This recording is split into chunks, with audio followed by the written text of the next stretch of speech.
Bonjour tout le monde.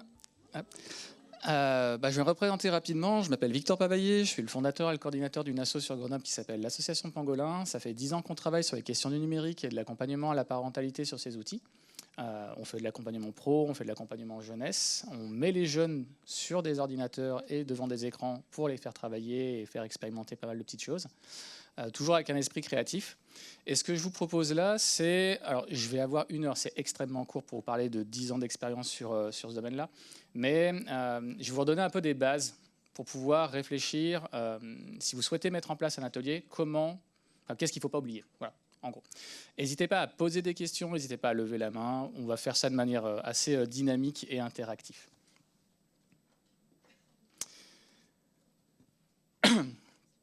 Alors, le premier truc à savoir, c'est qu'il n'y a pas de recette magique.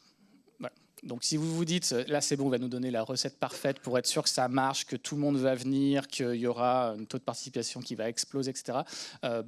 Désolé, voilà, il n'y en a pas. Nous, dans nos activités, en 10 ans, on est confrontés au même problème que tout le monde. C'est pas évident de solliciter les parents, c'est pas évident de solliciter les jeunes sur du long terme. Donc l'idée, c'est déjà de savoir un petit peu qui est votre public et comment ça marche. À partir de 10 participants, vous êtes sur un succès, voilà, surtout si ça implique des parents. Voilà. Donc ça, c'est un petit rappel, si parmi vous, il y a des N+1, des responsables de 10, c'est bien. Voilà. 35, c'est des licornes, il y en a une par an à peu près, mais 10, c'est bien en fait. Si vous avez réussi à mobiliser 10 personnes qui sont venues, qui sont rentrées dans un programme, qui vont pouvoir parler autour d'eux, dire « Hey, tu viens, il y a un prochain atelier là-bas, c'était marrant la première fois, on y reviendra, etc. etc. » Donc commencez petit, et après si ça prend, n'hésitez pas à dynamiser tout ça, mais 10, c'est vraiment une réussite. Sensibiliser, donc on est une activité de prévention à beaucoup sur les pratiques et les usages, donc on a autant un atelier, des activités qui sont de l'ordre du créatif que des activités qui sont de l'ordre de la prévention. On rappelle gentiment que sensibiliser et faire de la prévention, c'est pas faire changer les gens. Et ça, c'est vachement important de le savoir. Il ne faut pas s'attendre après le passage d'une de vos activités à ce que dès demain, tout le monde change ses pratiques, ses habitudes, etc. Le changement, c'est des choses qui prennent du temps. Il y a plusieurs étapes et vous êtes là. Voilà. Et si vous êtes bon, vous arrivez à faire en sorte que les gens qui sont venus entendre, ils vont comprendre ce que vous avez raconté. Voilà. Après, l'étape de changer et d'agir, c'est personnel, c'est individuel. L'idée de l'accompagnement, c'est proposer des solutions d'aide, des structures qui peuvent vous accompagner à ce changement, etc. etc. Mais c'est déjà peut-être même plus votre boulot. Et être en capacité de proposer quelque chose, c'est votre boulot. Être en capacité d'accompagner aux permanences ces personnes-là, c'est plus votre boulot. Donc il faut aussi savoir où est-ce que vous mettez le curseur. Créer des ateliers de création numérique, créer des temps d'expression pour les jeunes, on est dans le entendre, on est dans même le pratiquer, c'est même encore plus chouette. Mais voilà, on est là pour donner de l'information, on est là pour encadrer une activité, on est là pour montrer à un jeune qu'il est en capacité de s'exprimer avec ses outils, mais on n'est pas là pour faire en sorte que ce soir il rentre, il va regarder que Arte à partir de maintenant. Voilà. N'hésitez pas si vous avez des questions en cours de route. Alors, les questions à se poser quand vous lancez, quand vous vous préparez un atelier autour de l'accompagnement numérique, c'est déjà qui m'a demandé cet atelier. C'est super important parce que quand ça vient de trop haut, c'est un petit peu déconnecté de la réalité. Par contre, si ça vient de parents, si ça vient de jeunes, vous avez déjà beaucoup plus de chances de faire fonctionner votre atelier parce que c'est directement le bénéficiaire qui vous sollicite pour cet atelier. Quand ça vient d'en haut, vous allez devoir faire un effort de levier pour pouvoir faire en sorte de faire venir les gens à votre activité qu'ils n'ont peut-être même pas demandé. Voilà. Donc ça, c'est important de bien faire le tour par rapport à ça. Quel est le contexte ? Donc là, Grégoire a énormément introduit sur la question, la panique morale dans laquelle on vit aujourd'hui sur les sujets du numérique. Si c'est ça votre moteur pour pouvoir faire en sorte que les gens déconnectent et reviennent, là déjà vous allez avoir un problème parce qu'en fait, le contexte, il est extrêmement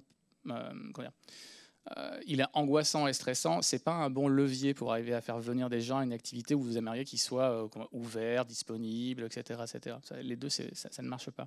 Donc le contexte, la raison qui fait que cet atelier existe, questionnez-la beaucoup, parce que du coup, elle ne répond pas forcément à une réalité de votre terrain. Quel sujet souhaitez-vous aborder précisément ? Alors ça, c'est un truc, quand on parle d'écran, quand on parle de numérique, vous pouvez parler de ce que vous voulez avec. C'est tellement large que vous allez vous perdre. Est-ce qu'on parle de smartphone? Est-ce qu'on parle de jeux vidéo? Est-ce qu'on parle de chaînes de streaming? Est-ce qu'on parle de créer du contenu? Est-ce qu'on parle de juste le visionner? Vous allez vous perdre. Ciblez vraiment le sujet que vous voulez aborder durant votre activité. Si c'est une activité, si votre espace lance une activité jeux vidéo, etc., eh bien, restez sur cette thématique-là. Essayez pas trop de déborder parce que vous allez vous perdre et vous allez rentrer dans des situations un peu parfois complexes où les parents vont venir vous voir en attente de réponse d'experts et c'est pas votre expertise. Donc voilà, restez dans un sujet qui est abordable, vous éparpillez pas trop, restez sur quelque chose qui va saisir les participants et posez-vous la question de l'objectif. Quel est le message réel de l'atelier? Vous pouvez avoir un objectif politique, parce que c'est votre structure qui le demande, vous pouvez avoir un objectif personnel et demandez-vous si c'est également l'objectif des personnes en face qui vient. Ça, c'est quelque chose assez régulier. Je vous prends un exemple. Là, en ce moment, en Pangolin, depuis le début de l'année, on a des projets en crèche avec un temps de prévention auprès des parents de 0,5 ans sur la question de la place des écrans dans la famille, etc. Je leur ai expliqué que moi, je construisais un atelier participatif avec les parents, avec un objectif de faire parler les gens, etc., etc. Et la première question que les responsables du CCAS Petite Enfance m'ont demandé, c'est est-ce que vous allez donner aux parents des outils pour faire autrement, pour sortir des écrans, pour faire autre chose?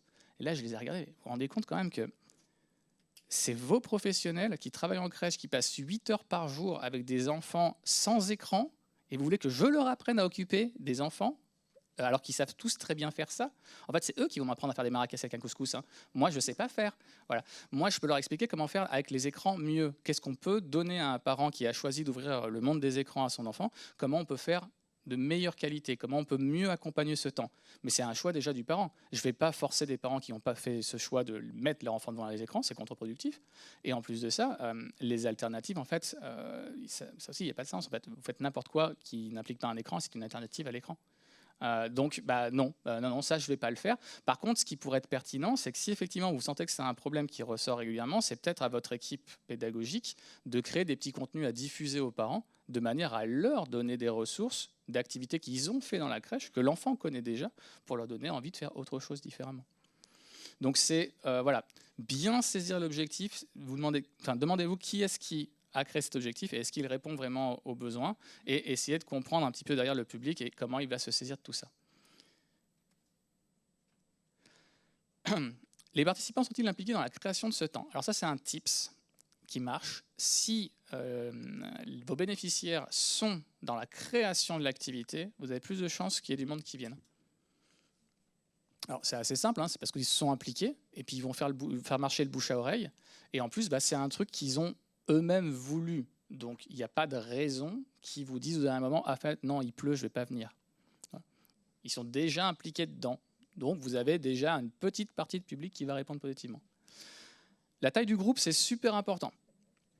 On ne fait pas un atelier avec 10 personnes comme on fait un atelier avec 45 personnes, comme on fait une intervention avec, comme aujourd'hui, presque 80 personnes. Donc, la formule d'approche, la méthode, la façon d'animer, est-ce qu'il va falloir 1 ou 2 animateurs, est-ce qu'il va falloir séparer les groupes, c'est quoi l'objectif, tout ça. Voilà, tout ça, c'est des choses qui se questionnent et ça va dépendre du nombre de public, la quantité du public que vous visez. La tranche d'âge des bénéficiaires, c'est pour moi le point le plus important. On ne fait pas un atelier de médiation numérique avec des enfants de 8-9 ans, de la même façon qu'on le fait avec des collégiens, de la même façon qu'on le fait avec des lycéens, de la même façon qu'on le fait avec des parents. On peut arriver à trouver des activités qui mêlent un petit peu les parents et les jeunes sur de l'échange, sur une activité un peu d'échange de pratiques. Mais essayez de cibler une tranche plus précise, vous arriverez à avoir des résultats beaucoup plus efficients sur la capacité à embarquer votre public. Exemple, vous faites une soirée jeux vidéo, je vais rester sur une thématique assez simple. Vous faites une soirée jeux vidéo, ok, c'est chouette. Est-ce que c'est une soirée jeux vidéo par enfant, avec un objectif de faire découvrir des nouveaux jeux, des médias qui sont plus adaptés à l'âge de l'enfant, faire un petit peu de prévention sur comment bien choisir un jeu, montrer la collection que vous avez à la bibliothèque et leur parler de la capacité à réserver un jeu, etc. etc. Enfin, toutes ces petites choses-là de mise en avant de votre propre activité. Ou alors est-ce que c'est un temps parce que vous avez une volonté de faire revenir des adolescents dans une bibliothèque, lieu qu'ils ont totalement déserté. Et donc, on va essayer d'aller sur des jeux qu'ils apprécient, eux, pour être sûr qu'ils puissent venir à l'activité, etc., etc. C'est toutes ces questions-là qu'il faut se poser. C'est comme ça que vous allez réussir à faire naviguer votre projet de manière à ce que ça réponde vraiment à tous vos petits objectifs. Les participants sont-ils à l'aise avec le français ? Encore une question importante, vous le verrez, mais moi j'ai une politique assez simple, c'est moins de mots, plus d'images, et cette diapo ne reflète pas du tout ce que je suis en train de dire, parce que c'est une question voilà, j'ai très peu de temps, donc il faut que j'aille à l'essentiel, mais vous allez voir juste après que je travaille en fait avec une image quasiment 80-90% du temps. Et enfin, la durée de l'atelier. Ça, c'est ultra important. C'est très dépendant de l'âge des participants et de l'activité que vous allez faire, mais par exemple, on ne fait pas un atelier de 2h30 avec des enfants de 3 à 5 ans. Déjà, au-delà d'une heure, ça va être compliqué. Déjà, au-delà de 10 minutes, ça va être extrêmement dur. Par contre, si on est sur une activité, un tournoi, par exemple, le tournoi, ça peut être un peu long. Donc, il faut prévoir le temps. Ça va faire tourner les équipes, etc. etc. Donc, ça se prépare. On peut faire des tournois de lecture, des tournois de présentation de romans, d'ateliers d'écriture. Il y a pas mal de choses à faire. Et voilà, sans qu'on se soit concerté avec Grégoire, on a visiblement la même technique d'approche au début, la posture. Savoir qui est-ce qui est en train de vous parler, c'est quoi son positionnement, c'est quoi ses biais cognitifs et surtout qu'est-ce qu'il est en train de vous amener comme information. Alors c'est génial parce qu'on va pouvoir gagner 2h30 parce que Grégoire fait tout le travail. Je suis en accord complet avec ce qu'il raconte sur énormément de choses. Et là où lui, il a plein de graphiques trop cool, moi c'est pas mon boulot. Donc ça, voilà, ça c'est mon graphique trop cool. Et je travaille avec ça. Et je fais 2h30, 3 heures de présentation avec juste cette image-là, avec des professionnels. Parce qu'en fait, il y a énormément de choses à dire avec simplement une image. Cette image, moi, je l'appelle la fresque des enjeux. Ça me permet d'aborder des grosses caricatures. Attention, tout le monde n'est pas comme ça. Mais des grosses caricatures sur la posture de chaque public, chaque personne qui gravite autour de l'activité que vous êtes en train de construire.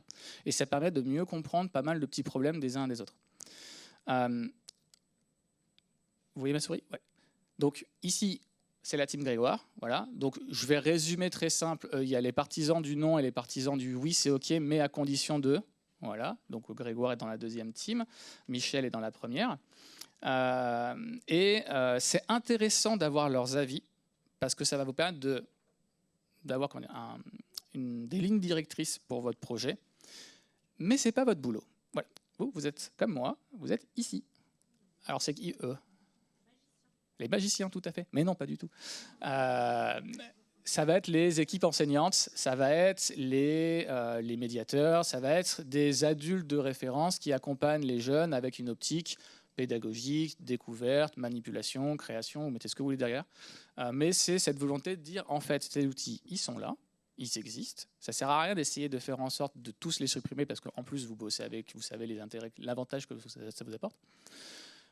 Comment est-ce que je peux faire en sorte que ces outils soient dans un esprit un peu plus créatif, dans un esprit un peu plus artistique? Comment est-ce que je peux donner envie à des jeunes de quitter YouTube pour basculer vers réaliser leurs propres vidéos? Comment est-ce que je fais pour changer ça?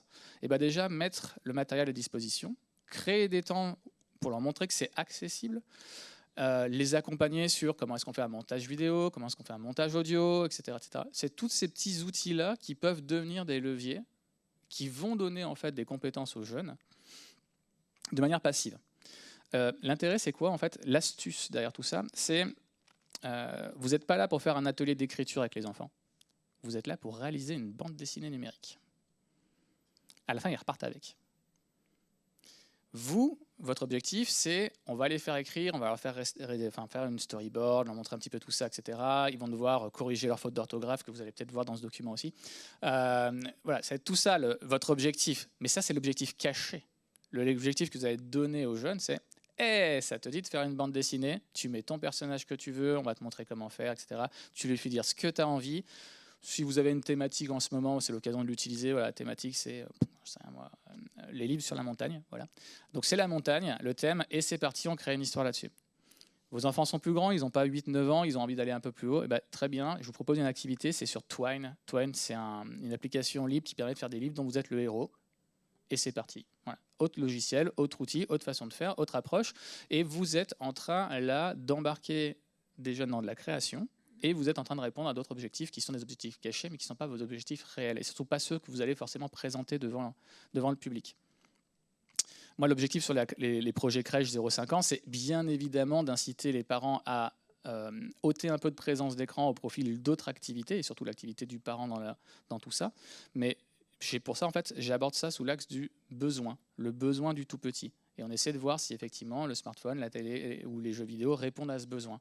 Mais moi, je dis rien. Je laisse les parents s'exprimer sur la question, et c'est eux, en répondant aux besoins du tout petit, qui vont me dire si oui ou non ça colle.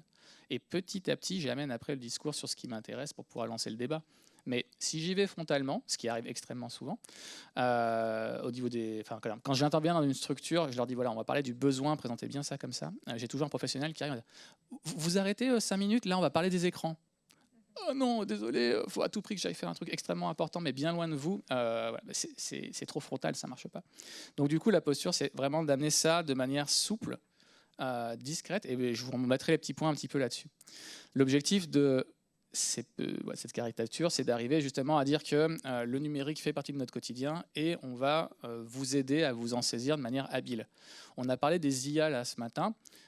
Et comment est-ce qu'on peut faire un atelier de création sur les IA? Voilà. Bon, nous, on commence à se pencher sur la question. On a un projet où on va demander à une première IA de nous faire une histoire. Donc, on va lui créer des caricatures de personnages. Donc, on va demander à une première IA de créer des caricatures de personnages. On va demander à une deuxième IA de les utiliser et de créer une histoire avec ça. Et on va demander à une troisième IA de lire le texte pour avoir un livre lu par une IA avec une voix synthétique, etc. On va demander à une quatrième IA de créer une image d'illustration, histoire que ce soit encore plus sympa. Et on aura une super histoire qui aura ni queue ni tête, créée par des IA, mais ça sera très rigolo. L'idée, c'est quoi? C'est qu'à travers ça, on utilise 4 outils. On montre que ce n'est pas des trucs qui ont une performance incroyable si on ne s'investit pas longtemps dessus. Et que oui, ça peut être pratique, mais c'est comme tout, c'est un outil. Et donc, on doit apprendre à l'utiliser pour perfectionner tout ça, etc. Mais on leur montre que c'est accessible. Voilà un peu l'idée. Ça va? Ouais. Je vois les crayons qui s'agitent. On a ensuite le parent. Voilà. Alors j'aime bien rappeler que le parent, c'est rien d'autre qu'un enfant qui a grandi et qui surtout a beaucoup moins de temps libre et qui est beaucoup plus stressé et paniqué sur plein de choses parce qu'il doit s'occuper de eux. Voilà. Parce que quand ils s'occupent que de eux-mêmes, en fait, vous les voyez pas trop, hein, ça se passe bien, il n'y a pas trop de cris, etc. Mais dès qu'ils doivent gérer eux, c'est là où il y a un peu plus le problème. Donc l'idée, c'est effectivement comment est-ce qu'on arrive à déconstruire progressivement la panique morale dans laquelle se trouvent les parents, parce que j'aime bien rappeler que quand je demande à des parents qu'est-ce qui a motivé l'arrivée du smartphone dans la poche de leur adolescent, j'ai toujours 2 réponses qui sortent quasiment tout le temps. Ça me rassure. Et avec tout ce qu'on entend, voilà. Et Grégoire l'a expliqué ce matin, bah ouais, en fait, si tu es branché sur que des réseaux sociaux un peu anxiogènes, que tu écoutes que les médias actuels, etc., ça fait... Ouais, on respire plus. Ça fait... alors, je vous invite à lire ce bouquin, j'ai plus les stats exactes, je vous donne que l'ordre d'idée, mais ça fait un truc comme 20 ou 30 ans que 80-85% de tous les articles de presse, tous médias confondus, parlent de façon négative des écrans dans la pratique de l'utilisateur quel qu'il soit. Et encore, c'est les enfants, c'est génial, ça s'envole. Mais en gros, ça fait des années qu'on est martelé médiatiquement avec les écrans, c'est forcément négatif, etc. Alors qu'il l'a très bien dit, en fait. Si on est dessus, c'est que ça nous apporte quelque chose. Et du coup, bah, c'est intéressant de voir ça différemment.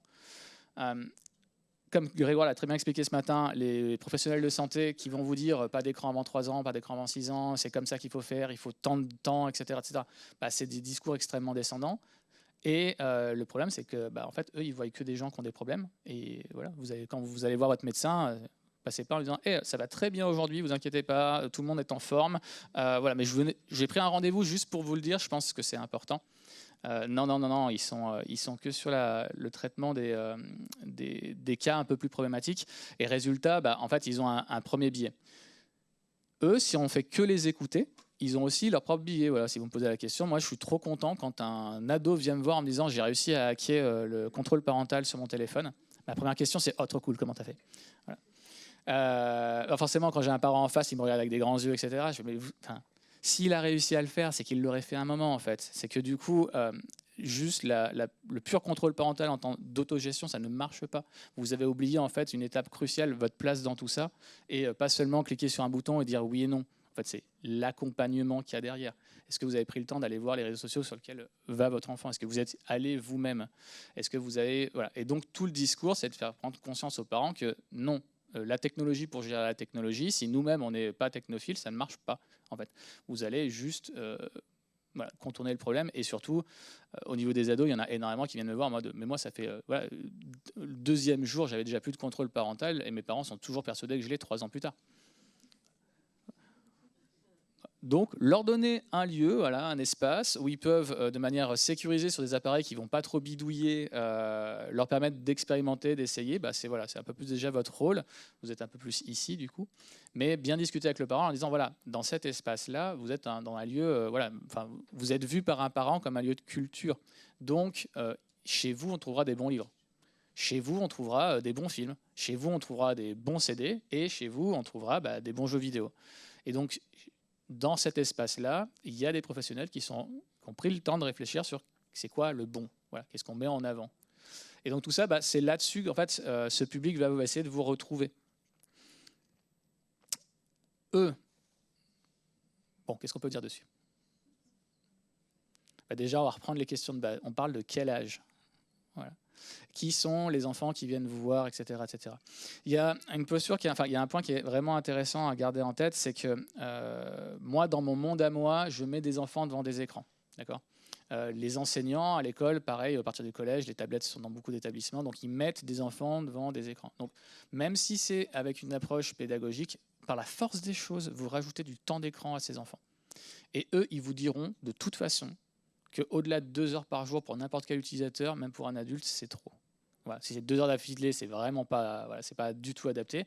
Mais même dans une journée, de manière générale, toute activité qui dépasse les 2 heures, on a tous 24 heures dans une journée, hein, donc toute activité qui dépasse les 2 heures est forcément excessive.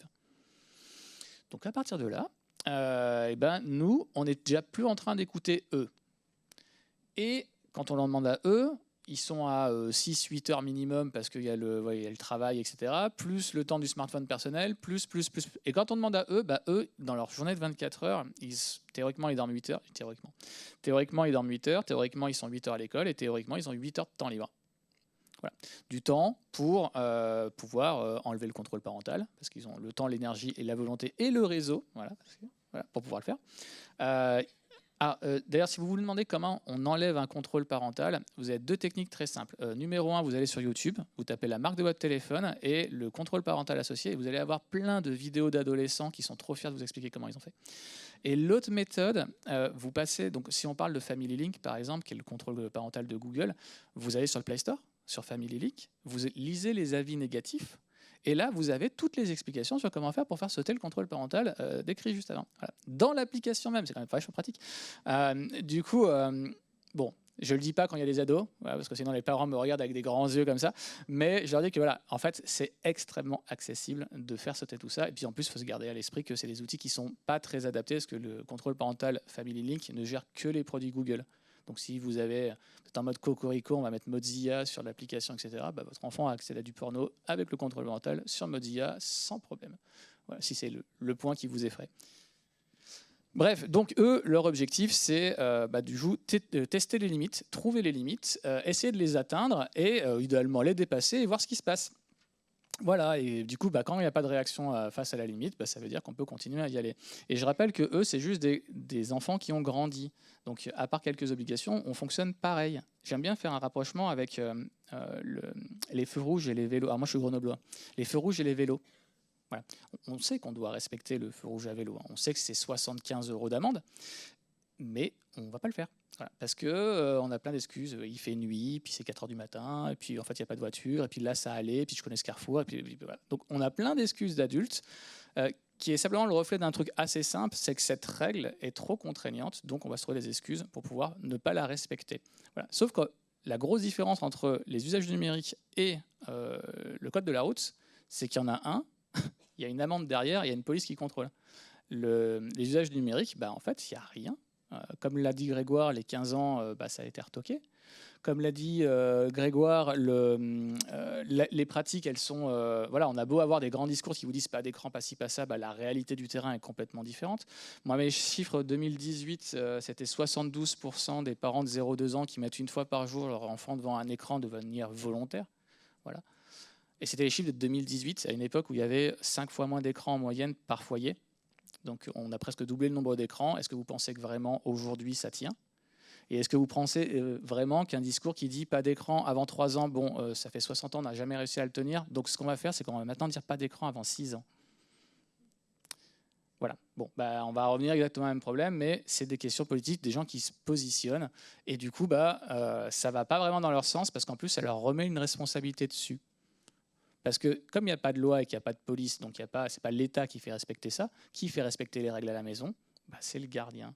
Voilà. Et le gardien, il est là. Donc c'est pour ça qu'il vient aussi tout stressé et tout angoissé en venant voir, parce qu'on lui a dit pas d'écran avant 3 ans, et que là, effectivement, l'enfant, il a glissé sur une tablette qui traînait dans votre espace, et que forcément, là, c'est bon, sa rétine va brûler, il va devenir idiot, etc. etc. Donc voilà, donc rappelez que l'espace dans lequel vous travaillez est un lieu, voilà, c'est des petites informations que vous pouvez laisser traîner en mode cette tablette est pour cette tranche d'âge, tout est conçu dessus, c'est fait exprès, il ne va pas glisser, il ne va pas se tromper, il ne va pas se perdre, et c'est un espace bien conçu qui accueille l'enfant. Il pourra crier devant sa tablette s'il a envie parce que le lieu est prévu pour ça. Il pourra, voilà, comme tout enfant aussi, râler parce que c'est terminé, mais au moins l'espace est dédié pour ça. Et enfin, il ne faut pas perdre de vue qu'il y a eux. Voilà, c'est qui ? Monsieur Monopoly. Ça représente en fait tous les modèles économiques qui va derrière. Donc moi, je l'utilise avec donc cette phrase, je l'utilise avec des parents, avec des professionnels, mais c'est pour rappeler qu'en fait, derrière chaque outil créé se cachent des gens qui sont payés pour réfléchir à ça, c'est-à-dire donc des adultes conscients de ce qu'ils font. Et que du coup, les outils qu'ils mettent à disposition sont les outils qui incitent à la consommation, parce qu'on parle d'économie de l'attention quand on parle d'écran, que ce soit les dessins animés, que ce soit les films, que ce soit les jeux vidéo, les réseaux sociaux, et que du coup, la question qu'il faut toujours poser à un parent, si vous voulez faire un peu de prévention et de sensibilisation, c'est votre enfant, il joue à quoi ? Votre enfant, il regarde quoi ? Votre enfant, il est exposé à quoi ? Quand je parle d'accompagner sur les supports, un parent qui vient vous voir et qui vous demande un film, c'est un parent qui est en train de réaliser que peut-être que passer 1 heure sur YouTube pour son enfant, ce n'est pas l'idéal. Peut-être que vous êtes en capacité de lui proposer un contenu plus adapté.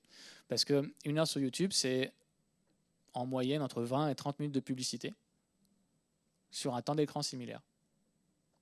Et déjà, juste venir vous voir pour demander un dessin animé ou des comptines, ou des trucs comme ça, pour son enfant, c'est déjà un parent qui est en train de changer et qui, en plus de ça, est en train de chercher du contenu plus adapté, mais qui ne sait pas trop comment faire. Donc, il vient vous voir. Ce matin, quelqu'un a dit, je constate, je ne sais plus qui, je constate des jeunes qui sont un petit peu, que je sens très consommateurs et qui ont, pour moi, beaucoup de retard sur pas mal de choses. Vous vous rendez compte que ces mêmes jeunes sont venus à la bibliothèque. C'est quand même un truc de dingue. S'ils avaient tant de retard que ça, ils ne seraient même pas avec vous, ils seraient en train de traîner autre part. Peut-être chez eux, voilà, les 33% sur leur canapé, etc. Ils se sont déplacés pour venir dans un lieu avec l'espoir d'avoir une activité stimulante, etc., etc. En fait, c'est des jeunes, il ne faut pas les lâcher, au contraire. Il faut leur proposer un contenu qui va aller dans leur sens, parce que vous êtes en train de faire venir des gens dans un lieu où ils n'auraient jamais mis les pieds s'il n'y avait pas eu des jeux vidéo, s'il n'y avait pas eu des films, s'il n'y avait pas eu tout ça. Donc, ça peut devenir un levier pour faire venir du public et surtout, de cette façon, c'est des jeunes, je ne dis pas que vous pouvez les accompagner au quotidien parce que ce n'est pas votre boulot, mais c'est des jeunes que vous allez pouvoir suivre, à qui vous allez pouvoir proposer des jeux vidéo peut-être différents de ce qu'il fait. Lui montrer une culture où ça va être un jeu qui va travailler plus l'histoire, le scénario, les émotions, la dimension graphique, la dimension musicale. Un jeu vidéo, ça se traite comme un film, vous avez plein d'approches possibles, mais vous allez avoir un jeune qui va être super intéressé d'avoir une nouvelle proposition. Peut-être que ça ne va pas lui plaire, il va venir vous revoir 2 jours après en mode non, mais en fait là ton jeu, moi ça ne me correspond pas, il me faut un truc plus dynamique. Et tiens, regarde, je te propose autre chose, adapté à ton âge, que tu peux faire avec des copains, etc., etc., etc. Voilà. C'est ça l'approche que vous pouvez amener tranquillement avec votre public. Est-ce que ça va pour ces postures ? Ouais. Je vais vite dessus parce que sinon je m'attarde beaucoup trop et je regarde le temps qui file. Vous, ce qui va vous intéresser, c'est plutôt ça. Alors, je vais parler de ce qu'il faut éviter avant de vous parler de ce qu'il faut essayer de mettre en avant. Ce sont des recommandations. Je vous donne une recette de cuisine. C'est vous le chef derrière, d'accord ? c'est des recommandations, ça peut marcher, ça peut pas du tout marcher, ça va dépendre de pas mal de choses. Donc règle numéro 1, on teste. Voilà. Et surtout, on ne s'arrête pas sur un résultat. Pour vous donner une idée, moi j'ai fait des interventions parentales, j'en fais régulièrement, même ado parental. Je peux faire la même formule dans 2 lieux différents, je peux avoir 2 parents comme je peux en avoir 40. Voilà. Donc qu'est-ce qui fait que ça a changé? Eh bien justement, on va voir ça. Donc le premier point, c'est la communication. Qu'est-ce que vous allez apporter comme message pour faire venir les gens? Si vous arrivez avec une approche frontale, cet exemple est très parlant. Voilà. Vous pouvez être sûr que vous n'avez personne qui vient. Alors, mon petit challenge personnel, c'est quand je fais un temps parent-ado, mon but, c'est de faire en sorte qu'en face de moi, je n'ai pas un seul parent qui associe dans la même phrase ado, smartphone, addiction. En 10 ans, je n'ai jamais réussi. Il y en a forcément, j'y ai cru, la semaine dernière, il y a un parent, dans les 5 minutes de fin, oui, mais mon ado, il est complètement addict. Ah, mince. Presque. C'est très compliqué. Grégoire l'a très bien dit, il n'y a qu'un addictologue qui peut parler d'addiction. Donc ne rentrez pas dans ce jeu-là, s'il vous plaît, parce que les seules personnes qui vont venir sont des personnes convaincues de ce propos-là, et vous allez juste être avec des convaincus qui parlent avec des gens convaincus, et on ne fait pas du tout avancer le débat. C'est ultra... voilà, il y a un biais énorme là sur ce message-là. Donc voilà. Et vous n'aurez jamais le public que vous auriez voulu avoir. Voilà, c'est un grand classique aussi. Voilà, à chaque fois, les gens qui viennent sont des gens qui sont déjà dans l'accompagnement, qui se posent des questions, etc. etc. Et vous n'avez pas le public que vous auriez aimé avoir, celui qui, selon vous, selon les médecins, selon tout ça, sont peut-être en dérive sur ces questions-là. Donc voilà, l'approche frontale, ce n'est pas le bon plan. Je parle de ça parce que j'ai eu là, intervention crèche, du coup, une affiche, c'était marqué soirée jeux de société. Je me suis dit, ah, chouette. Venez enlever vos enfants des écrans et mettez-les devant un jeu de société. Ah, tu viens de te dévoiler là, tu as mis ton objectif dans ton message de communication, ça ne marche pas. Voilà, tu n'auras personne. Et quand j'ai posé la question, est-ce qu'il y a eu du monde? Il y avait personne. Voilà. Donc du coup, la communication est vraiment, vraiment importante. La communication passive, ça ne marche pas bien. Poser des affiches et attendre que les gens viennent, c'est pas suffisant. Voilà. Ouais. Parce que souvent, pareil, donc plein d'interventions chez plein de partenaires différents. Ouais, on a vachement bien communiqué, on a mis des affiches dans tout le quartier, on a posé des flyers, c'est bon, les gens vont venir. On a estimé 200 personnes. Bon, j'ai 5 parents en face de moi. Parce qu'en fait, c'est difficile pour tous les gens qui sont parents ici, ils savent de quoi je parle. C'est dur en tant que parent d'arriver à se mobiliser. Et même si vous avez la meilleure conf du monde qui vous intéresse trop, c'est peut-être le mauvais jour, peut-être que votre enfant il est malade, peut-être qu'en fait vous avez une journée toute pourrie au boulot et vous êtes fracassé, peut-être que, et il y a plein d'excuses qui font qu'on va pas se bouger pour y aller, etc. Donc relancer, faire des rappels, trouver des parents qui sont motivés, qui peuvent porter le message, etc., qui vont eux ramener des parents, voilà, en la tirant par la manche, etc. C'est vraiment des trucs qui sont intéressants à mettre en place. Un seul support de communication en 2025, bientôt 2026, c'est pas suffisant. Voilà, les flyers, ça marche pas. Les affiches non plus. Aujourd'hui, il faut passer un petit peu sur les réseaux sociaux. Voilà. Alors, je sais que vous êtes un peu bridés par vos politiques, etc., sur la capacité à diffuser, etc. Nous, on a fait un choix. Moi, les jeunes, je les ai sur l'application Discord. Voilà, tous les jeunes de l'association. Parce que c'est un espace que j'ai fait en sorte qu'il soit sécurisé, etc. Et c'est leur premier réseau social pour beaucoup d'entre eux. Avec les parents, je les ai sur en partie WhatsApp, en partie Facebook. Et du coup, après, c'est savoir aussi qui est-ce que vous voulez amener. Donc, est-ce qu'il faut aller sur Instagram ou pas? Peut-être. Est-ce que vous êtes sur une activité qui va impliquer, je sais pas moi, de la lumière, de l'artistique, des fresques, de la bande dessinée un peu large, etc. Et que vous avez une capacité à diffuser le contenu après en ligne? C'est des choses qui se réfléchissent. Voilà. Mais on communique large aujourd'hui. On communique avec les outils que les parents utilisent, que les enfants utilisent, et c'est là où vous allez avoir plus de capacité. Je vais répondre à 3 questions parce que je vois que quelqu'un prend une photo. Les 3 questions habituelles qu'on me pose. Pangolin, ça veut dire promotion de l'autonomie numérique grenobloise, des outils en ligne et l'identité numérique. On n'a rien à voir avec le Covid. D'accord? On était là avant. La deuxième question qu'on me pose, et je vais y répondre tout de suite, c'est oui, vous allez avoir le diapo, voilà, je le laisse et vous allez le récupérer. Voilà. Et la troisième question qu'on me pose, c'est j'ai 38 ans et oui, je sais, je ne le fais pas. Voilà. C'est bon? On va pouvoir avancer. Et je vous jure que c'est les 3 questions qu'on me pose tout le temps. Euh, Si ça vous fait plaisir, mais vous allez avoir le PDF à la fin. Donc allez-y, hein, voilà, prenez, c'est ouvert. Alors, on a une association, toutes nos ressources sont libres. Il suffit de les demander, je vous les envoie. Voilà. J'y pense pas forcément spontanément parce qu'on est débordé. Pour la petite histoire, on est 3 dans la structure et on couvre beaucoup le secteur de Grenoble, mais voilà, on se déplace à Lyon. On fait des interventions un peu sur toute l'Isère, donc voilà, on est très très éclaté dans notre capacité à se disperser. Mais voilà, par mail, ça marche très bien. Donc voilà, donc tout ça, c'est pas top. Qu'est-ce qu'on évite dans le contenu? Donc vraiment là, le corps du message. L'approche culpabilisante. Le classique, les écrans sont interdits avant 3 ans. Pourquoi est-ce que ça marche pas? Parce que alors, du côté de Grégoire, c'est les parents, ils sont sympas, ils lui disent oui, oui, c'est vrai, je mets mon enfant devant les écrans, etc. Moi, de mon côté, c'est l'inverse. Quoi, moi? Je mets mon enfant devant un écran? Mais non, mais pas du tout, il n'y en a pas du tout. Et puis là, il y a l'enfant, le premier truc qu'il attrape sur la table où j'ai posé plein d'objets, c'est mon téléphone portable. En fait, l'approche culpabilisante, vous n'êtes pas dans l'accompagnement parce qu'en face de vous, vous allez avoir quelqu'un qui sait qu'il va être jugé et qui ne veut pas être jugé.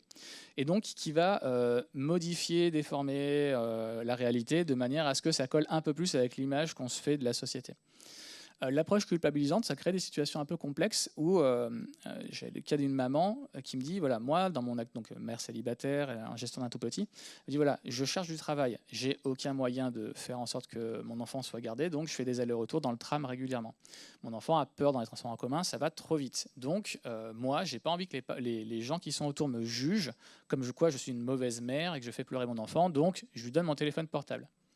Puis là, je lui ai dit, tu sais que là, en faisant ce geste, maintenant, il y a d'autres personnes dans ce même bus qui est en train de te juger parce que tu viens de donner ton téléphone portable à ton enfant. Elle m'a regardé avec de grands yeux, elle s'est décomposée.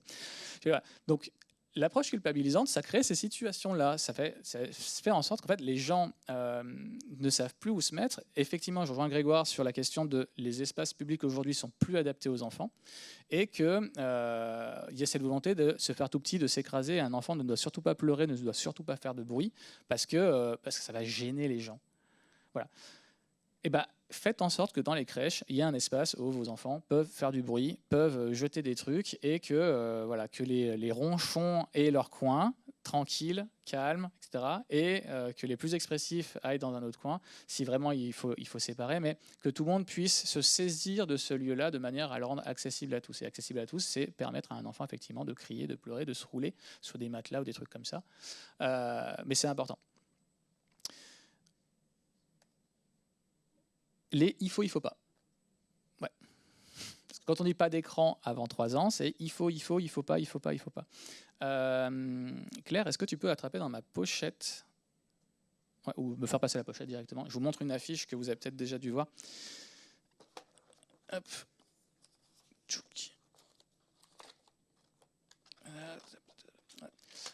Parmi les affiches que les blouses blanches font souvent circuler, il y a celle-là, c'est les 4 temps sans écran, les 4 pas sans écran, etc. Si vous lisez le message, c'est pas le matin, pas pendant les repas, pas avant de se coucher et pas dans la chambre de l'enfant. Si vous voulez, vous la trouvez sur Internet assez facilement. Voilà, donc c'est des messages, en fait, c'est toujours cette posture de dire on va essayer de faire simple pour que les gens, s'ils appliquent ça, tout va bien se passer. Sauf qu'en fait, on a oublié de leur expliquer pourquoi. Et du coup, mon atelier crèche 0-5 ans, il a été conçu pour une seule raison, c'est répondre à la question pourquoi pas d'écran avant 3 ans. Qu'est-ce que veut dire ce message? Et quand on vient avec des il faut pas, bah, ça crée cette même posture culpabilisante, c'est que ouais, ok, je sais qu'il faut pas, mais je l'ai quand même fait. Je sais qu'il faut pas griller mon feu rouge, mais je l'ai quand même passé. Voilà. Du coup, bah, c'est problématique parce que quand en face de vous, vous avez quelqu'un qui est dans cette posture il faut pas, et que vous êtes en train de lui dire, bah, en fait, moi je l'ai fait et en vrai ça se passe bien, vous savez pas comment il va réagir. Et donc vous êtes en train de vous demander, est-ce que en face de moi j'ai le bon interlocuteur pour pouvoir parler de ma présence des écrans? Parce que moi j'ai un autre problème sur les écrans, c'est je ne sais quel autre sujet, mais que c'est ok chez moi en fait qu'il y en ait un. Et du coup, est-ce que c'est à lui que je vais poser la question? Je suis quand même venu dans une bibliothèque pour avoir ce type de réponse et je me rends compte qu'en face de moi, bah, je n'ai pas quelqu'un qui pourra m'aider parce qu'il a lui-même son propre billet, sa posture et qu'elle est en opposition avec la mienne. Donc, je vais peut-être poser ma question à quelqu'un d'autre. Et là, vous venez de perdre une partie de votre public. On évite le vocabulaire technique. Alors, Grégoire n'est plus là, je peux en parler. Voilà, ce matin, c'était super intéressant, mais de temps en temps, je me suis dit, ah, ça serait bien que j'aille consulter ce mot sur un Becherel, parce que là, il m'a perdu. Voilà. C'est normal, c'est son métier, il est chercheur et c'est son boulot. Lui, le vocabulaire technique de son métier, il le maîtrise. Vous, pareil, commencez pas à rentrer sur le fonctionnement du DNS en HTTPS, etc. avec votre public, parce que vous allez les perdre, en fait. Moi, mon travail, c'est d'être plutôt technicien, enfin vulgarisateur. Et du coup, voilà, plus vous mettez du technique, plus vous êtes en train de perdre la personne en face.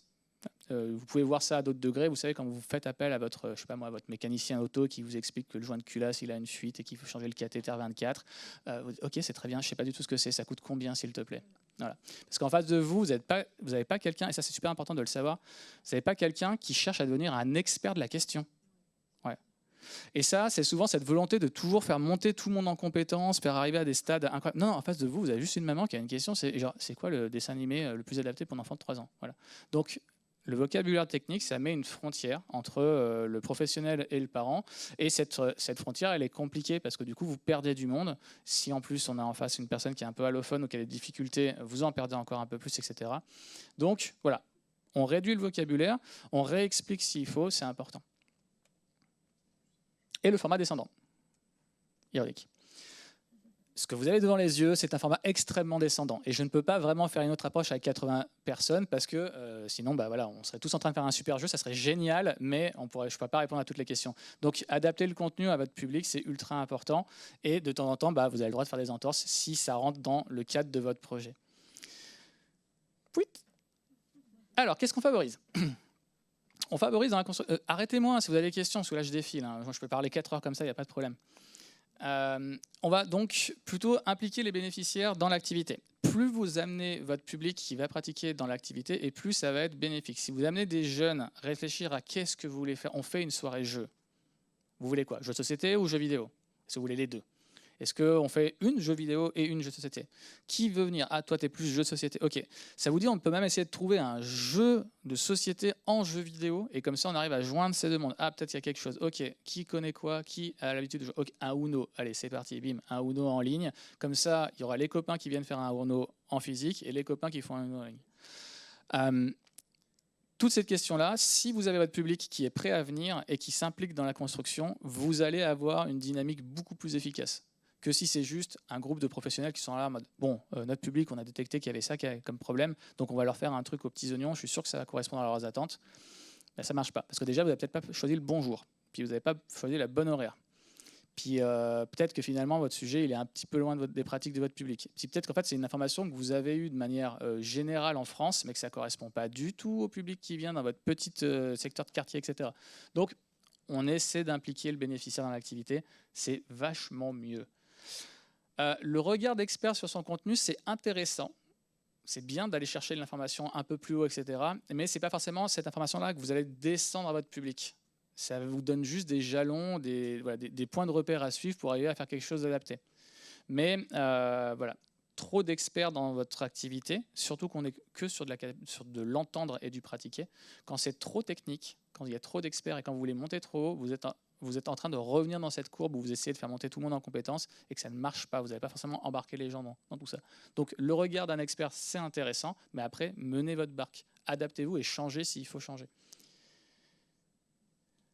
Un format ludique et créatif, c'est vachement plus sympa. Nous, le levier, c'est toujours de dire, à la fin d'une activité de création numérique avec les jeunes, le plus possible, parce que bon, il y en a qui sont quand même compliqués à mettre en place, notamment avec la robotique. L'idée, c'est qu'ils repartent avec. Donc, une BD numérique, l'enfant repart avec sa BD. Une musique assistée par ordinateur, l'enfant repart avec sa musique. Un atelier de montage vidéo ou de photo, l'enfant repart avec la photo, voilà, au moins sur sa petite clé USB, etc. Nous, le goodies qu'on offre à l'association, quand une famille adhère, c'est une clé USB. Parce qu'on leur explique que ça va devenir leur outil de travail du quotidien à partir de maintenant et qu'il faudra qu'ils viennent tous les jours avec. Ça permet de, quand l'enfant vient me voir avec des questions, de lui donner des réponses et qu'il les stocke là-dessus. Ça permet de récupérer tout le travail créatif qu'il a fait. Ça lui permet, du coup, de manière très très rigolote, de jouer à ses jeux vidéo dans la salle de techno parce que du coup, elle fonctionne en circuit court sur la clé USB, il n'y a pas besoin d'installation par rapport à ça. Et on a toujours un prof de techno qui nous appelle en mode « Alors là, j'ai tel enfant qui est venu jouer aux jeux vidéo, ah, ça vous pose un problème? Non, ça je m'en moque. Par contre, comment vous avez fait ?» Okay. Et donc, du coup, là, on peut discuter entre profs de techno. Voilà. On adapte à l'âge du bénéficiaire, super important, surtout sur la question de la durée. C'est vraiment des points qu'il faut garder voilà, dans votre esprit. Rien ne vous empêche de faire plusieurs petits groupes et de les faire tourner. Voilà. Si vous travaillez avec des tout petits, vous faites un premier atelier sur ci, puis ça tourne avec un autre groupe qui va faire un autre atelier, et puis celui qui était sur l'autre atelier, il passe sur le premier atelier, et vous faites un petit circuit comme ça, et vous êtes sur des activités assez entraînantes, adaptées, et où l'enfant ne s'épuise pas, etc. Voilà. Gardez à l'esprit qu'il n'est pas à l'école quand il est chez vous. Et que voilà, il n'est pas là uniquement pour consulter le dictionnaire et Wikipédia, et etc. Non, il est aussi là pour voilà, avoir du contenu détente et loisir. Et que du coup, une activité adaptée où il n'est pas assis sur une chaise à vous écouter pendant 2h30, vous déblatérez que les réseaux sociaux, c'est un problème. C'est quand même plus agréable. Dans la communication, une approche plus subtile. Une soirée, on joue ensemble, par exemple. Une communication dynamique, du coup, réseaux sociaux, relance plus régulière, un petit peu d'aller vers, et voilà, et rattraper. Cherchez les parents moteurs, les personnes qui peuvent vraiment vous aider à soutenir la communication, ça marche super bien. Des parents qui peuvent aller dans la crèche d'à côté, dans l'école d'à côté, pour pouvoir en parler aux parents d'élèves, parce qu'ils sont super, voilà, super engagés sur le truc. C'est eux, hein, vos meilleurs alliés dans la communication. Et on multiplie les plateformes de communication si vous voulez que ça fonctionne mieux. Voilà. Mais ça, bon, je pense que je vous apprends rien. Vous avez déjà vu ce que c'était une communication passive et une communication active. La capacité à ramener du monde, c'est quand même très, très différent.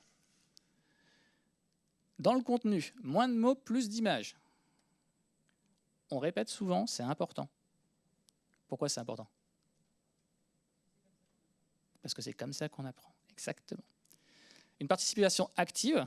Donc l'idée, c'est d'arriver même sur un format descendant à inviter un peu votre public à réagir. Est-ce que vous êtes d'accord avec moi? Je vous entends pas. Est-ce que vous êtes d'accord avec moi? Voilà. Bon, c'est un peu cet esprit-là. On répète souvent, c'est important, parce que ça permet aux gens de comprendre. Voilà.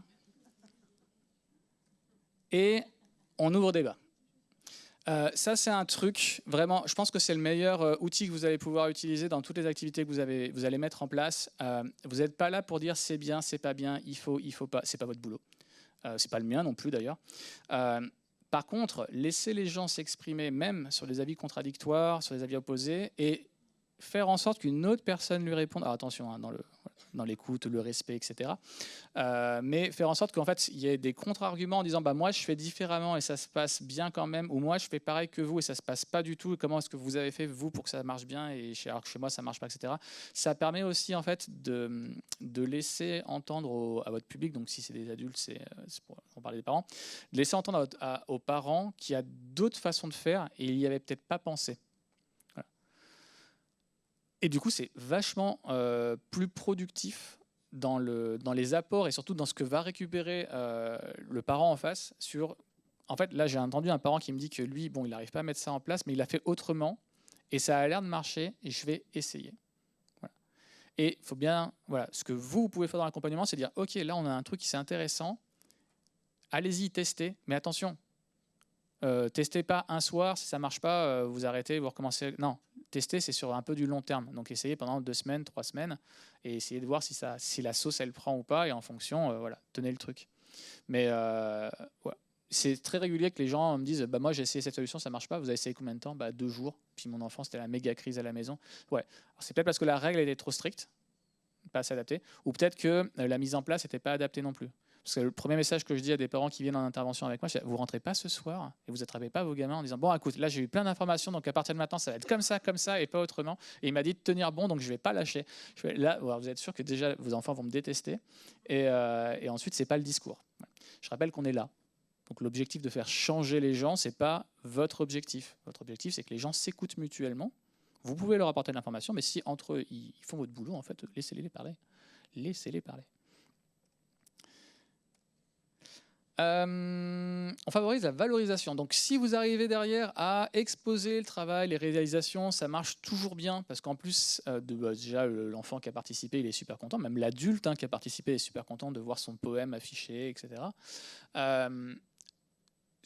bon, ça flatte l'ego, mais c'est surtout un bon moyen en fait de montrer que l'atelier a plu, qu'il y a eu du public, qu'il y a eu voilà, un travail qui a été fait derrière. Vous le mettez en avant, vous pouvez le mettre en avant sur les réseaux sociaux aussi, c'est très important. Mais cette valorisation, elle est utile et pour vous, pour montrer que ça fonctionne, et peut-être pour vos politiques, etc.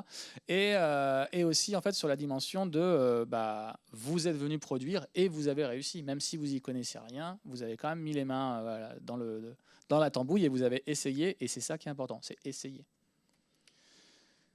Impliquer les parents donc dans les activités de jeunesse, impliquer les parents dans la restitution. Je pense à un projet que je mène en école primaire sur les usages des écrans de manière assez large. C'est tout un travail où on discute avec les jeunes sur qu'est-ce qu'il a comme écran à la maison, combien il en a, est-ce qu'il est, voilà, c'est plutôt le matin, c'est plutôt le soir, etc. Je fais plein de petites statistiques qui servent pour les parents, mais surtout les jeunes ont des pommes sur lesquels ils écrivent sur la pomme verte une activité qu'ils aiment faire quand il n'y a pas les écrans à la maison, et sur une pomme rouge, comment ils se sentent quand ils ont fait trop d'écran, quel que soit l'écran qu'ils ont choisi. Et donc il y a une pomme qui est donc sur le ressenti individuel de l'enfant et une pomme qui est sur la fameuse alternative. On fait même une pomme jaune sur laquelle on réécrit l'alternative et c'est le cadeau. On leur invite à offrir cette pomme à quelqu'un d'autre. Voilà. Donc ils repartent avec leurs petites pommes aussi. Parce que moi les pommes je les garde, les vertes et les jaunes, et je les mets dans un arbre. Et cet arbre me sert de support de discussion avec les parents le soir pour leur dire allez, vos enfants ils ont réalisé ce magnifique pommier des usages du numérique. Vous en pensez quoi? Allez-y, faites le tour, lisez un petit peu. Donc les 3/4 du temps, les parents font ça, c'est le mien, 100%. Voilà. C'est jamais le sien en plus, c'est toujours l'enfant d'un autre. Mais c'est le moment où justement on peut leur faire prendre conscience que est-ce qu'on est en train de répondre à un besoin d'enfant ou est-ce qu'on est en train de répondre à un besoin de parent qui est de mettre son enfant à des heures régulières parce que ça nous soulage, etc. C'est un bon outil pour arriver à faire en sorte que le parent exprime ce que je viens de dire et pas vous. Voilà. Si aucun parent exprime ça, n'allez pas le dire à leur place parce que c'est peut-être pas la réalité de la situation. Mais voilà, impliquer toujours, quand il y a un travail d'enfant, impliquer le parent derrière, c'est vachement important. Et puis l'enfant est super content aussi de savoir que son parent est venu voir son travail. Le premier soutien de l'enfant, c'est le parent. Être félicité, encouragé par son parent, ça a une forme de valeur que même vous, si vous êtes le meilleur ami de cet enfant, vous ne pouvez pas lui apporter. C'est vraiment un gros plus. Alors ça... Ouais. C'est, vous savez, le piège, là, on met une boîte, on met un petit peu de nourriture et on attrape la poule. Voilà. Ça marche pareil. Pareil, d'accord? Dites-vous que c'est ça que vous êtes en train de fabriquer. Vous mettez de la nourriture. Pourquoi? Parce que déjà, vous esquivez tous ceux qui vont vous dire « Non, mais là, il faut qu'on rentre parce que c'est l'heure du goûter, etc. » Ou « Là, il faut qu'on rentre parce que c'est l'heure du repas. » Ben non, regardez, il y a des trucs à grignoter. Voilà. Ensuite, la nourriture, ça fédère. Voilà. Si en plus de ça, vous avez une autre asso qui a fait un atelier cuisine juste avant, c'est parfait. Vous faites une petite fusion des deux, bim boum. Voilà. Et en plus, les gens, quand ils ont le ventre plein, ils discutent mieux. Voilà, ils ne sont pas stressés, ils sont détendus, ils sont plus dans l'ouverture, dans l'échange, dans le débat, etc. Ça marche vraiment bien. Voilà, donc prévoyez des trucs à grignoter. D'ailleurs, c'est pas pour rien que là-bas, il y a un buffet. Voilà. Parce que ça marche. Voilà. Puis si c'est le matin, faites du café. Mais pas que, prévoyez du thé. Et prévoyez autre chose, c'est un jus de fruits, un truc comme ça. La prise de photo. Oups. Attends, je vais découvrir une option. Trop cool. Fonction timing. Ok, très bien. On le saura. J'espère qu'il va juste partir au bout d'un moment. Ok. La prise de photo, c'est vachement important parce que de un, ça va alimenter vos réseaux, etc. pour montrer que ça marche bien. Et la petite astuce que je vous donne, c'est que vous faites comme moi dans une présentation, vous mettez un petit logo qui vous rappelle la photo parce que, en fait, vous êtes toujours complètement pris dans ce que vous êtes en train de faire et vous oubliez tout le temps de prendre une photo. Donc, s'il te plaît, est-ce que tu peux prendre une photo pour mes propres petits réseaux sociaux? Attends, ouais.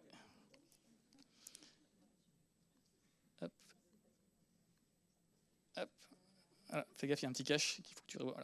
Voilà. Je suis le premier à zapper. Voilà. Donc depuis cette année, je me mets ce petit logo d'appareil photo et comme ça, on peut prendre une super photo. Et l'idée, c'est de prendre après les gens qui sont là pour montrer que ça marche très très bien.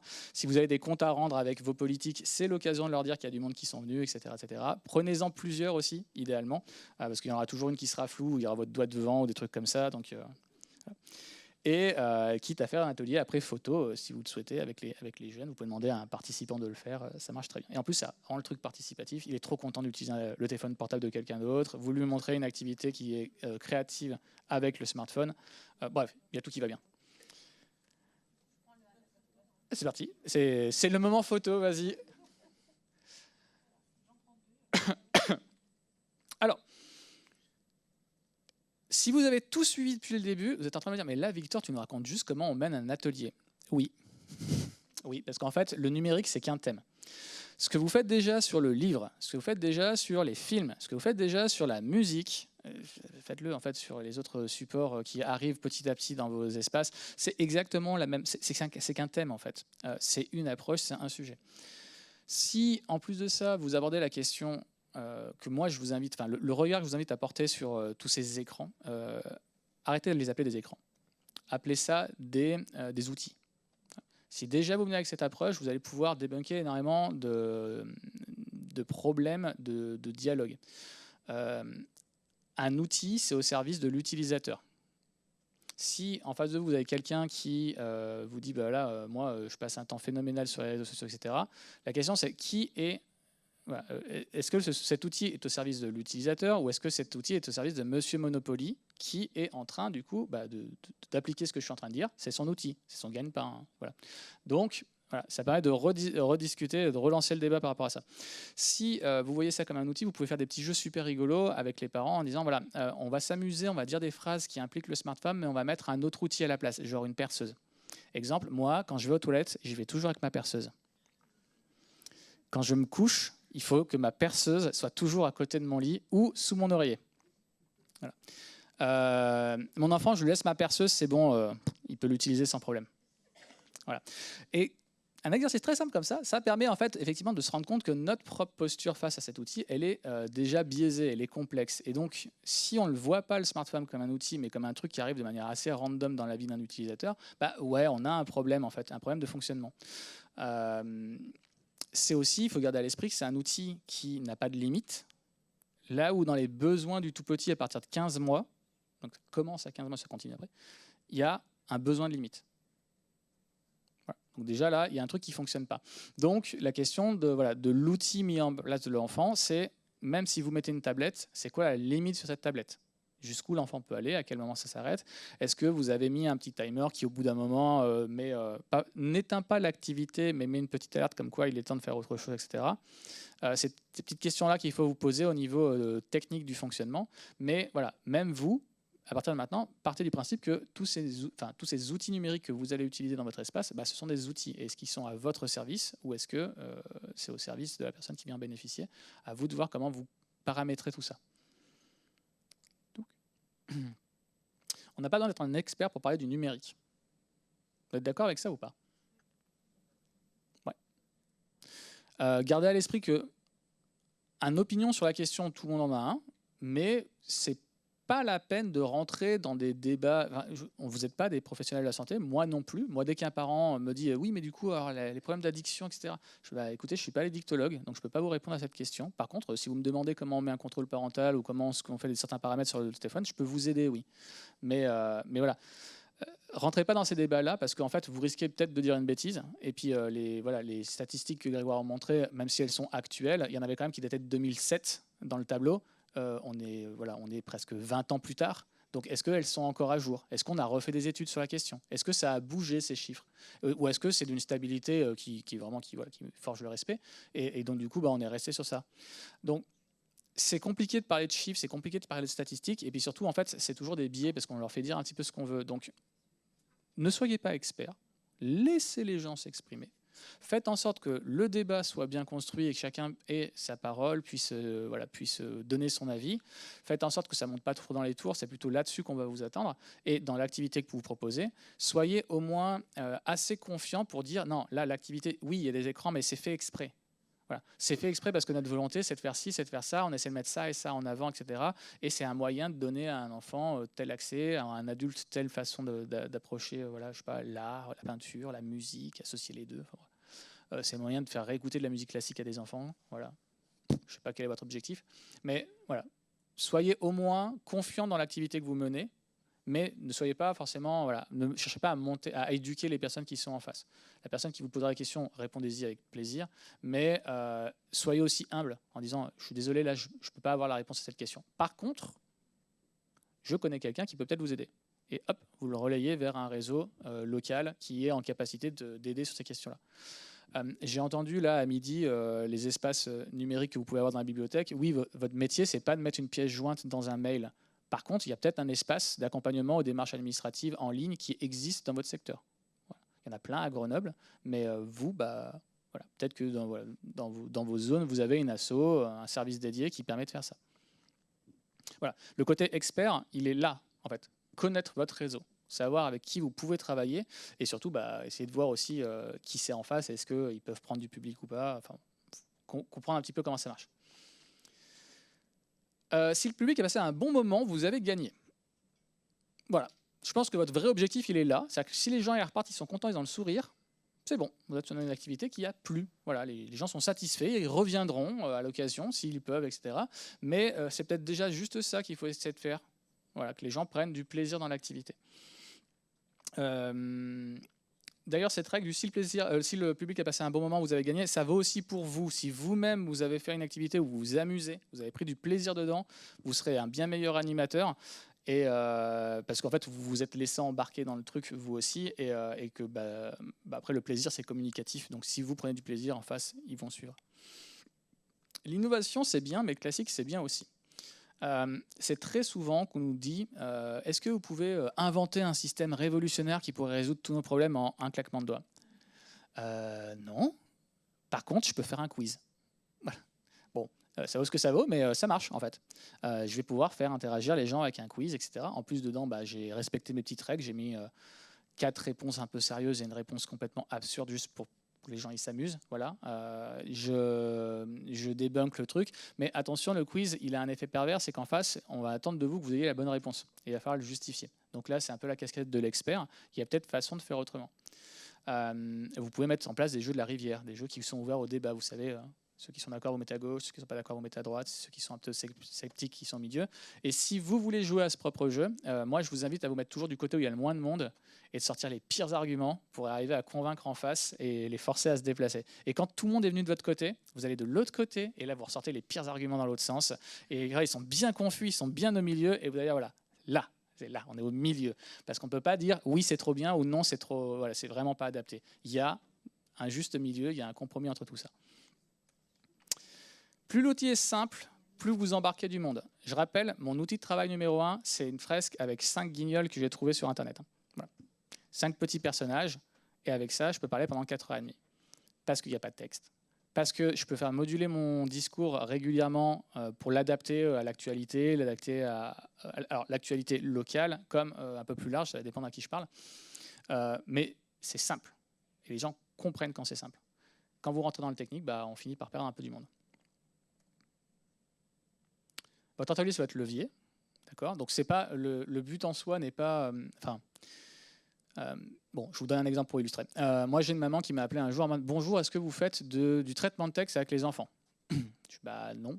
Je ne vais pas faire réécrire un livre comme ça, non. Non, par contre, on a des ateliers si vraiment vous voulez que l'enfant utilise le clavier, on a des ateliers en fait, qui vont être autour de la programmation, donc ils vont forcément forcer l'enfant à écrire du texte parce que c'est un travail un peu narratif, mais il va devoir écrire du code, utiliser même des caractères qu'il n'utiliserait pas dans du traitement de texte classique. L'idée, c'est de pouvoir arriver à se repérer sur un clavier. C'est ça votre objectif? Oui, mais j'aimerais vraiment qu'il fasse du traitement de texte. Je dis non, on ne fait pas ça. Voilà. Si vous voulez lui faire taper un CV, en fait, il y a un truc qui s'appelle l'école. Voilà. Et puis là, il le fait très bien parce que c'est dans le parcours d'éducation de votre enfant. Mais taper du texte pour taper du texte, ce n'est pas très intéressant. Par contre, si vous faites un atelier où il doit inventer une histoire, il va devoir chercher ses personnages, vous allez pouvoir parler un petit peu du fameux élément perturbateur, histoire que ça reste intéressant. Vous allez lui faire travailler un peu son personnage principal, son némésis, son acolyte, etc. Vous allez parler un petit peu des grands cliché de l'écriture et de la lecture. Et surtout, à la fin, il va rédiger une histoire, il va repartir avec. De 1, il est satisfait. De 2, il a fait du traitement de texte. De 3, vous avez pu voir avec lui différentes approches. De 4, en plus, vous pouvez peut-être lui conseiller un petit livre qui va dans la direction de son histoire, en mode, tiens, regarde, tu peux peut-être lire celui-là, ou un film. Tu peux peut-être regarder ce film parce que ça en parle un petit peu, etc. Et là, vous avez en fait un levier c'est un atelier, certes, où il va apprendre des choses, mais c'est surtout un atelier où il va s'amuser et il va repartir avec quelque chose. Et vous allez pouvoir faire votre travail plus facilement, enfin votre travail, une partie de votre travail qui va être de recommander des choses.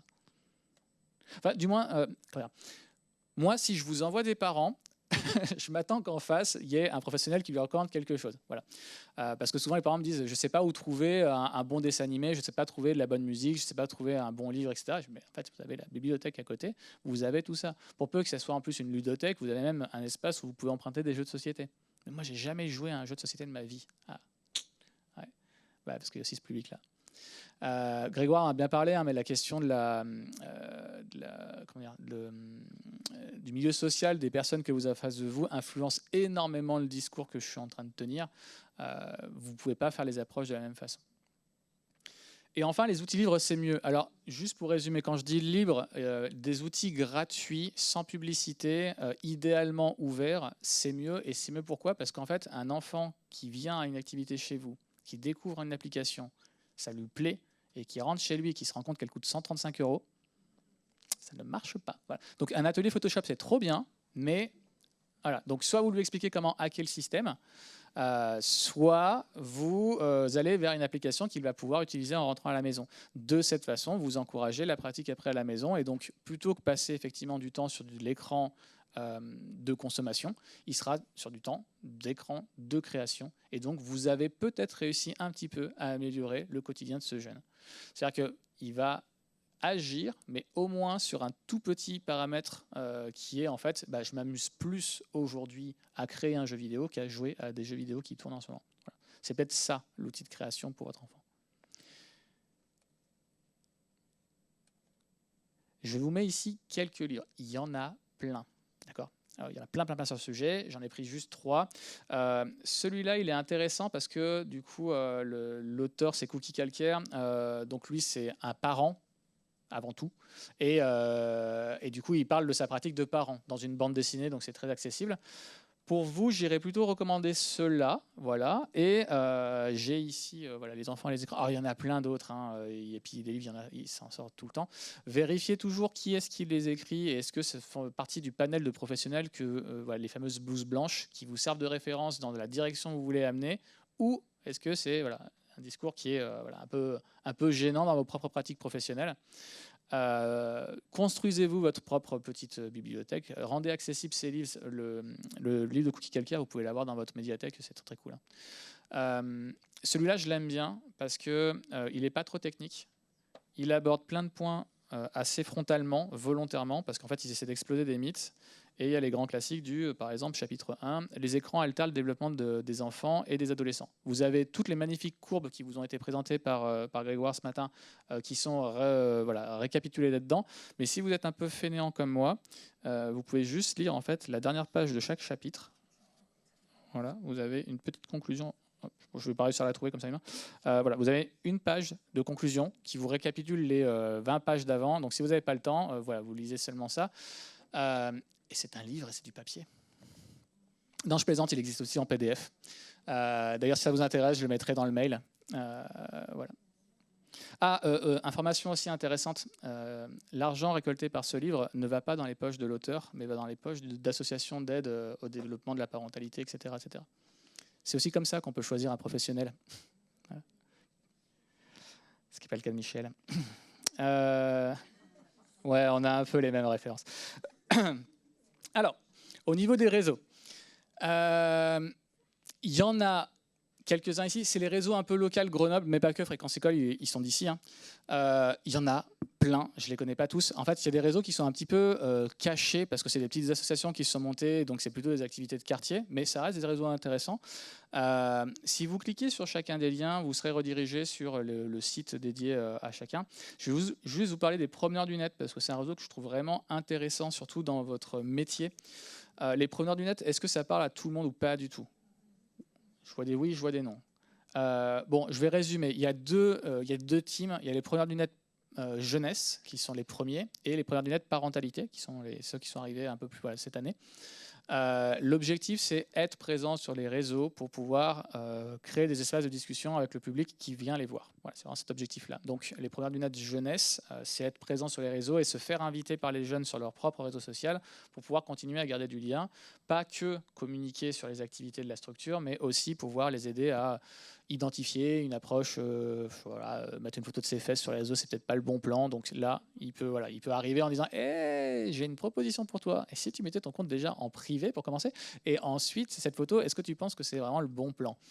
Voilà, donc c'est un peu cette approche-là. L'idée, c'est pas de leur interdire de les utiliser. Au contraire, c'est d'aller les rejoindre sur leur terrain de jeu pour montrer qu'ils sont, voilà, qu'à tout moment, si ça dérape, il y a un professionnel qui est pas loin, qui peut les aider. L'intérêt, c'est qu'en fait, ils ont... parce que enfin, je suis première du net. Moi, je suis première du net jeunesse, année 2 de lancement. Et, parce que l'année 1, j'avais trop de travail. Je ne pouvais pas être aussi première.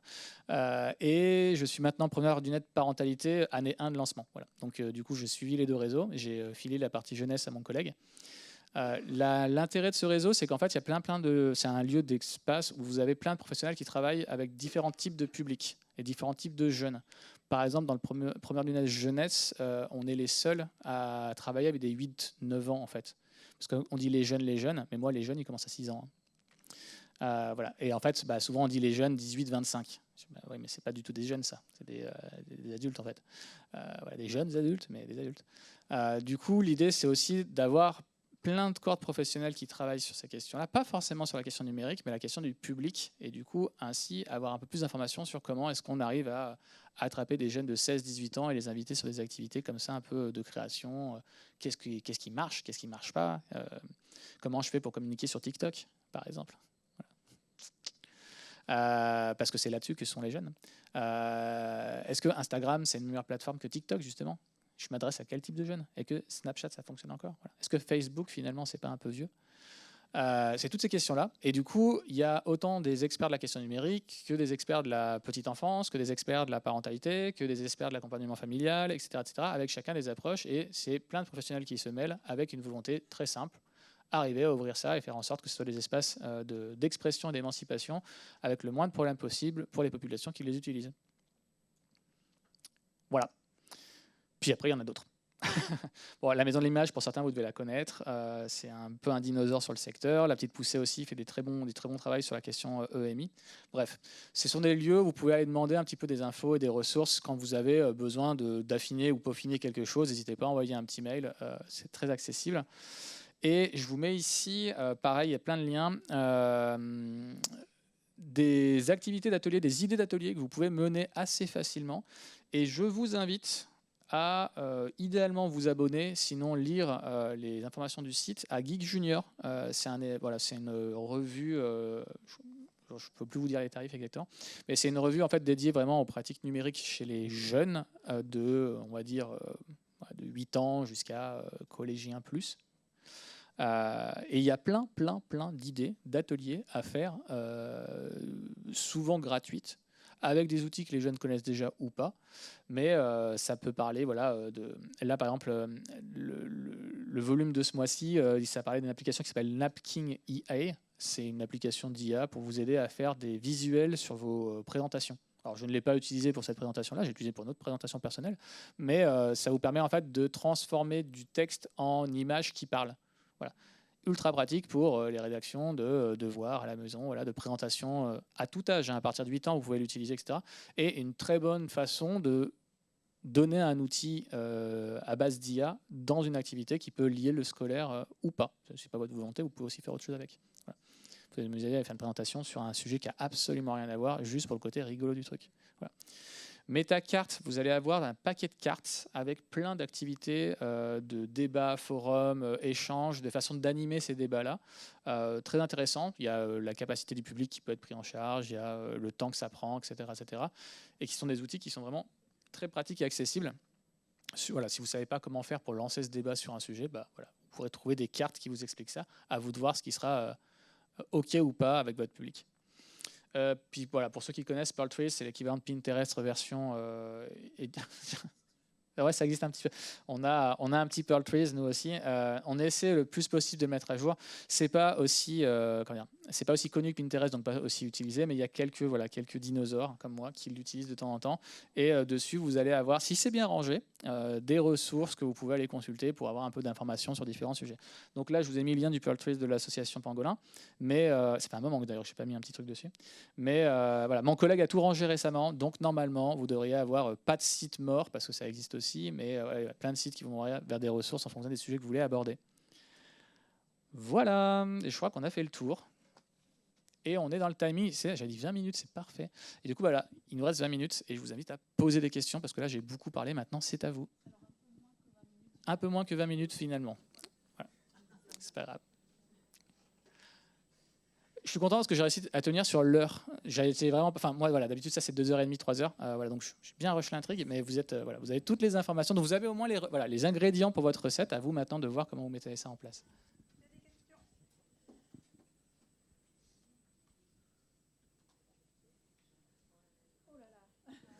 Alors soit j'ai été extrêmement clair, soit je vous ai tous perdus, hein, mais il n'y a pas de.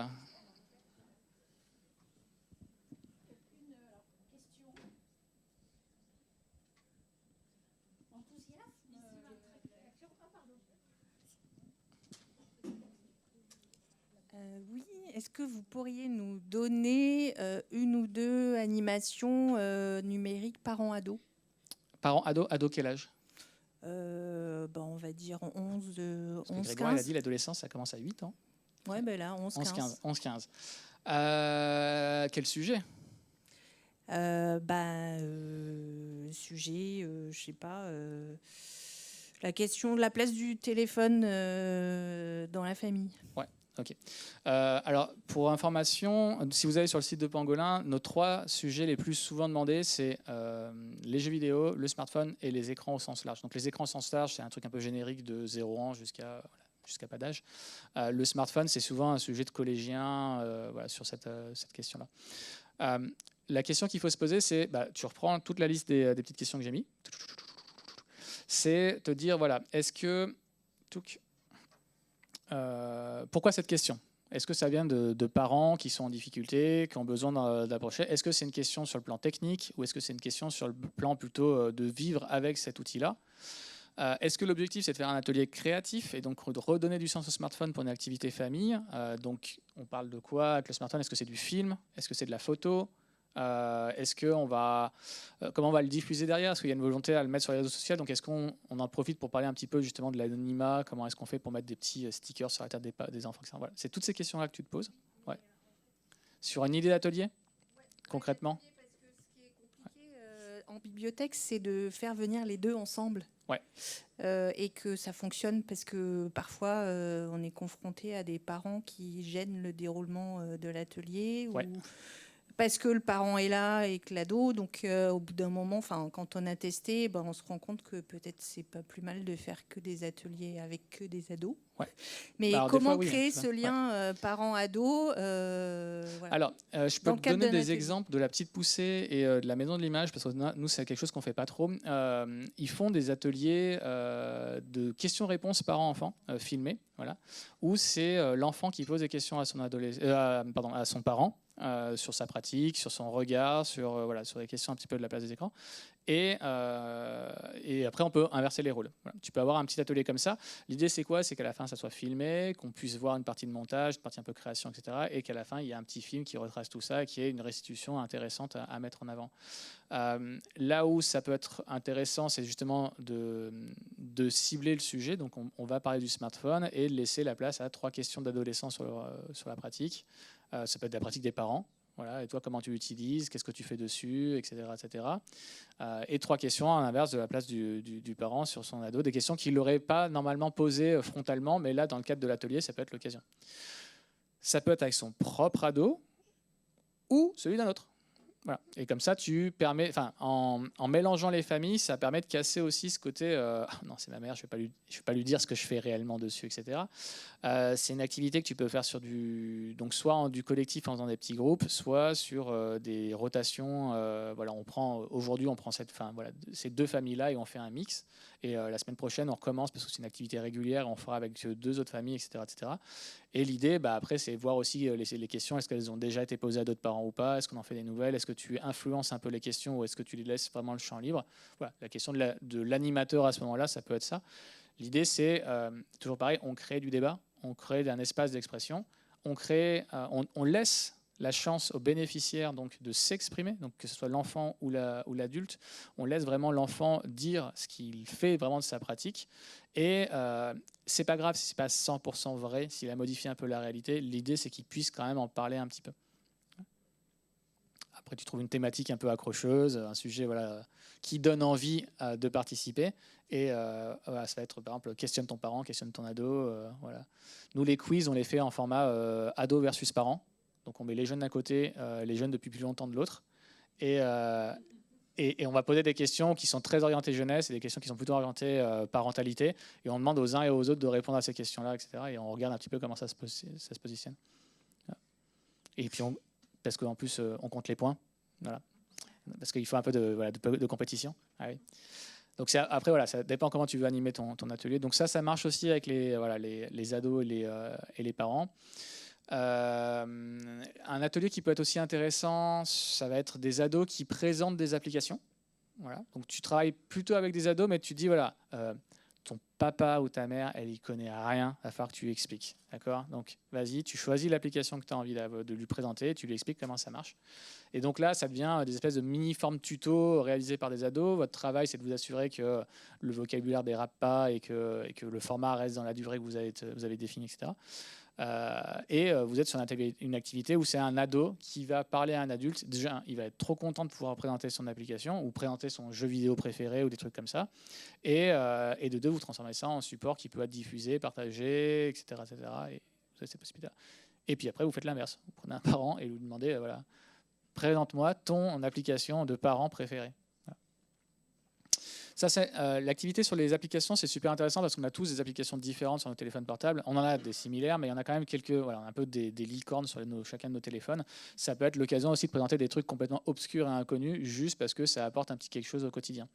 Moi, j'ai un jeune qui m'avait présenté comme ça une application qui permettait de verrouiller son propre téléphone pour pouvoir se focus sur les temps de devoirs.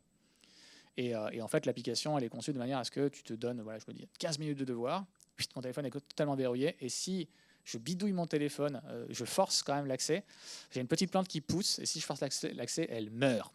Et dans mon jardin, j'ai plein de plantes mortes, ça montre que je ne suis pas du tout capable d'arriver à gérer mon truc. Donc c'est un bon moyen aussi de se discipliner sur des temps comme ça. Un outil qui peut être présenté aussi pour les parents pour dire tiens, ça peut devenir quelque chose de pratique, toi qui as du mal avec ton smartphone dans ces moments-là, ça peut être utile. Voilà. En fait, toujours pareil, le numérique est un outil, donc essayez de réfléchir à une activité. Ok, le smartphone, ok, c'est la crise à la maison, ok, il y a des problèmes, mais si on voit ça comme un outil, qu'est-ce qu'on peut amener dessus? Comment on peut remettre du dialogue? Comment on peut remettre du débat? Comment on peut faire en sorte que cet outil devienne vraiment quelque chose? En fait, au même titre que vous accompagnez un enfant à utiliser une perceuse, sinon il va vous refaire tous les murs de votre appartement, vous allez accompagner votre enfant à utiliser un smartphone. Sinon, vous risquez d'avoir des problèmes similaires, mais qui vont être en version déconnectée. Donc l'idée, c'est ça, remettre du dialogue, redonner du sens. Et le dialogue, il est vraiment important dans la partie ado-parent, parce que une grosse majorité des parents, c'est j'ai perdu le dialogue avec mon ado et le téléphone a accentué le truc, je ne sais pas comment faire pour revenir en arrière. Il a quel âge? Il a 16 ans. Bon, désolé. Voilà. Ça va être compliqué, quoi. Le travail est plus dur avec les ados qu'avec les plus jeunes.